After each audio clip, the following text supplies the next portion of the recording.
Muitas das reflexões que trago aqui fazem referência a uma era que chega ao fim para que outra possa começar. E quando eu falo sobre colapso e sobre sistemas que não funcionam mais, eu estou me referindo a um marco no curso da história da humanidade e também do planeta. Só que o que isso realmente significa na prática? E como que isso se conecta com a lei da atração, que eu comento muito aqui a respeito também. Manifestar e colapsar são dois conceitos centrais desse contexto. Manifestar é trazer à tona a realidade que foi idealizada no campo mental ou energético como um desejo ou intenção que, quando se alinha à nossa vibração, se materializa. Já colapsar é quando algo deixa de ter sustentação, seja um sistema, uma crença, uma estrutura, e aí literalmente desmorona para abrir espaço para o novo. E o que vemos ao nosso redor no coletivo é justamente o reflexo do colapso de velhos sistemas que já não suportam mais as energias atuais. Então, tudo aquilo que não vemos ou não lemos nos noticiários, a espiritualidade já sabe. Aquilo que não chega ao conhecimento do público. Enquanto muitos se apegam apenas ao que está diante dos olhos, há forças e tendências sendo trabalhadas nos bastidores do universo. A astrologia, um estudo que eu aprecio bastante, oferece muitos insights, aponta essas tendências, inclusive algumas tendências bem precisas. E esse é o ano de Júpiter, um planeta conhecido por trazer sorte, expansão e abundância. No entanto, é importante lembrar que Júpiter amplifica tudo que toca, seja no positivo ou no negativo.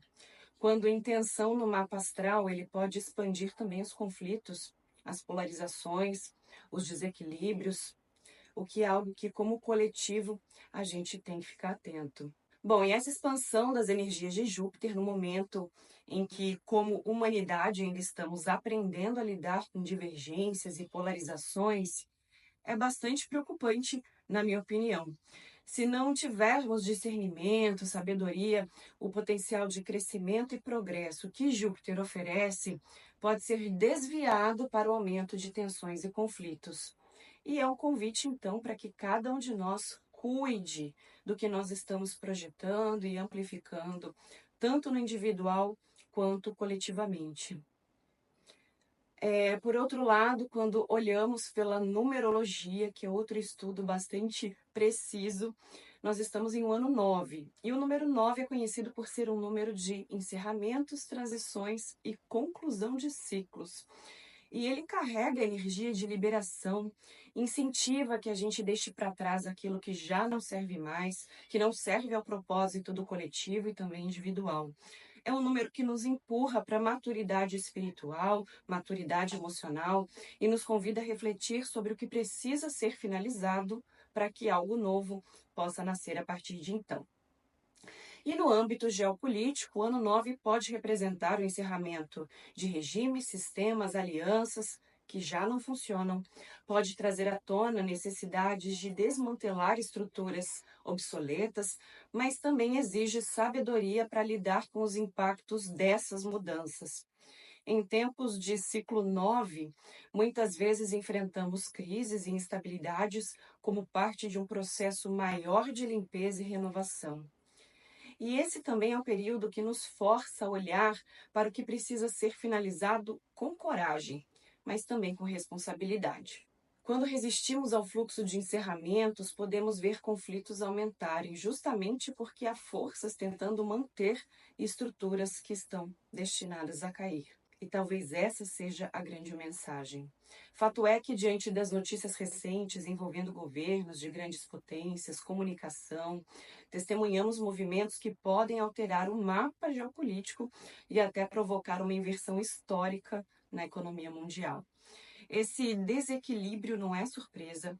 Por muito tempo, a gente foi condicionado a gerenciar recursos para atender necessidades criadas e incentivadas pelo próprio sistema, que hoje se mostra incapaz de conter uma crise de proporções inéditas. Esse colapso que vivemos é consequência direta de um padrão mental coletivo, baseado na competição e na incessante necessidade de provar valor e de estar acima dos demais. É como se a estrutura tivesse sido projetada para fracassar. E agora tudo se desenrola diante dos nossos olhos. Mas a espiritualidade já vinha nos alertando. Já há muito tempo ela nos ensina, como indivíduos, que nós podemos nos preparar e nos proteger diante dessas mudanças. É um chamado não apenas para que a gente observe o colapso, mas para que a gente se alinhe a frequências mais elevadas, que a gente se cerque de energias que realmente nos fortaleçam. E eu quero agradecer aqui ao meu tio Flávio, que é um estudioso dedicado à numerologia, que me ajudou a compreender a relação do número 9 com esse momento que nós estamos vivendo na história. E ele trouxe também um olhar especial para a geometria sagrada contida no 9, que ao ser analisada, ela forma 3 triângulos, que é uma representação poderosa de equilíbrio e transformação. Na geometria sagrada, o triângulo simboliza a Trindade universal: corpo, mente e espírito, passado, presente e futuro, criação, preservação e transformação. Então, quando nós temos 3 triângulos, como o número 9, nós estamos diante de uma composição que une forças de evolução, ampliação e encerramento de ciclos. Então, é como se o 9 carregasse dentro de si essa energia mesmo de finalização do que precisa ser concluído, mas ao mesmo tempo já desenhasse um espaço para o novo que está por vir. E é interessante a gente pensar que esse simbolismo, ele também nos convida a fazer uma reflexão sobre o papel da humanidade nesse momento de transição. Se o ano 9 nos pede, nos alerta a respeito de desapego e encerramento, ele também nos oferece um mapa para reestruturar a nossa relação com o coletivo, com o planeta e com nós mesmos. O novo desenho que se forma a partir desse número não é só sobre o fim, mas sobre o início de algo maior e mais alinhado com a essência da vida, porque é o que todos nós esperamos no final. Vivemos um ano de grande magnitude energética, um ano em que aqueles que se mantiverem presos às velhas estruturas tridimensionais, aos velhos sistemas, alimentadas pelo medo e pela escassez, vão continuar tentando aprisionar os outros, consciente ou inconscientemente. Mas nós já sabemos que isso não é sustentável e também não vai durar. Primeiro, é importante então que a gente mantenha a nossa vibração alta mais uma vez. Isso começa com práticas diárias, alinhamento com a natureza, pensamento positivo e desconexão consciente de tudo que nos drena energeticamente. Estar em contato com informações que expandem, ao invés de nos limitar, também é fundamental. É importante evitar se alimentar do medo que o sistema tenta perpetuar. E segundo, é importante se lembrar de que o nosso campo energético é como se fosse uma armadura. Ele pode ser fortalecido ou enfraquecido, dependendo do que nós escolhemos absorver. Então, trabalhar espiritualidade não é se alienar, mas é criar raízes em uma energia de abundância, de expansão, enquanto o velho sistema ruirá para dar espaço ao novo.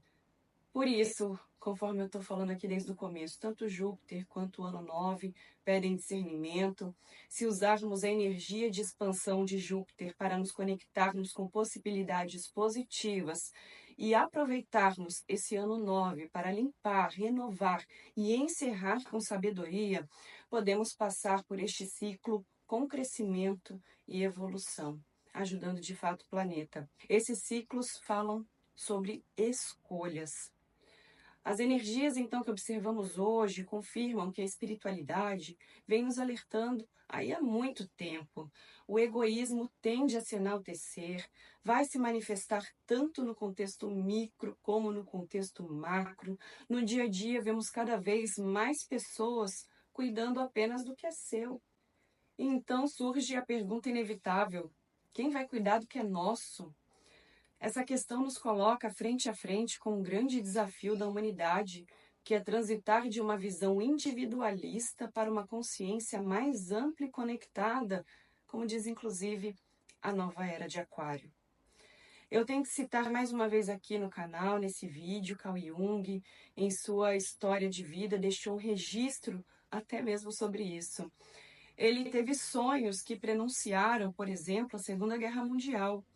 Apesar da sua formação estar focada nos estudos da psiquiatria e da psicologia, ele não ignorou o chamado da espiritualidade e acompanhava suas intuições. Ele buscou respostas para essas percepções que ele tinha e viu como muitas de suas premonições se concretizaram. Essa sensibilidade, essa conexão com algo além do que se vê e do que se toca, não era exclusiva de Jung, ela está disponível para todos nós, especialmente agora em tempos de transição planetária, em que as energias estão nos empurrando para uma nova realidade, os nossos sentidos tendem a se aguçar. Então faz parte desse pacote da transição, ficarmos mais sensíveis, mais intuitivos, mais atentos aos sinais que o universo nos envia. Comigo aconteceu algo bem parecido. Quando eu comecei a mergulhar nesse universo, eu percebi que não era algo externo que estava mudando, era interno. Meu olhar para o mundo se transformou, a minha percepção foi ampliada e eu também comecei a me conectar com uma outra realidade que o mundo mental me distraía. Foi como atender a um chamado que estava ali só esperando para ser ouvido. E a gente já está finalizando o vídeo, eu deixo uma pergunta aqui para você que chegou até aqui. Você já atendeu ao seu chamado? Esse chamado que talvez venha como um sussurro em meio ao caos, um sinal, uma intuição que insiste em bater a sua porta, mas que muitas vezes são sinais ignorados, porque talvez estejamos ocupados demais cuidando apenas do eu. Está na hora de ouvir, está na hora de agir, porque atender ao seu chamado não é mais só sobre você. É sobre o impacto que a sua transformação terá no todo. E, no fundo, é isso que a transição planetária nos pede. Coragem para olhar além do ego e fazer parte da mudança. Coletivamente, o que será que a humanidade vai escolher expandir? Conflito ou a cura? Apego ou a libertação? É nesse ponto que a espiritualidade sempre nos convida a olhar para dentro. O ano 9 é um lembrete de que não podemos construir o novo carregando o peso do velho. Estamos em tempos de mudanças significativas e, de certa forma, nós escolhemos participar disso. E, mais uma vez, você está preparado para manifestar um novo paradigma ou vai continuar colapsando junto com o velho? A escolha é sua, resta apenas decidir se você dará o próximo passo. Até a próxima!